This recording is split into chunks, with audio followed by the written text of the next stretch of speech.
C'est au musée d'Urfa, à 14 km de Göbekli Tepe, qu'existe la preuve que les peuples du néolithique primitif savaient sculpter des visages humains.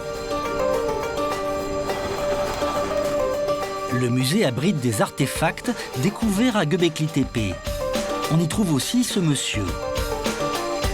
Voici l'homme d'Urfa. Il a été découvert au cours de travaux dans la ville. Il date de la même période que la construction de Göbekli Tepe. Ce peuple était capable de représenter des visages humains s'il le voulait. S'il ne le faisait pas, c'était intentionnel. Ces piliers ont donc une autre signification que les sculptures humaines grandeur nature. Des sculptures de taille humaine ont aussi été découvertes à Göbekli Tepe, mais seulement quelques morceaux. Les sculptures de Göbekli Tepe sont incomplètes. Par contre, leurs têtes sont bien là. Elles ont été arrachées du coup. Nous avons donc les sculptures humaines grandeur nature et les représentations réalistes d'un côté, et les piliers plus grands que nature de l'autre. Même s'ils sont tous anthropomorphes, je pense qu'ils correspondent à des degrés différents.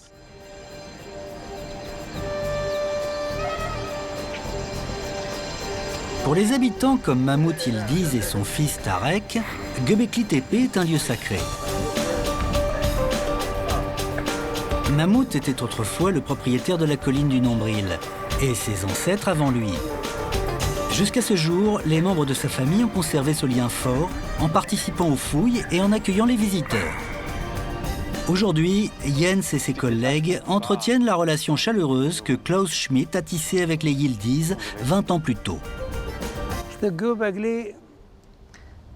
Je me souviens, quand j'étais enfant, on considérait déjà que Göbekli était un lieu saint.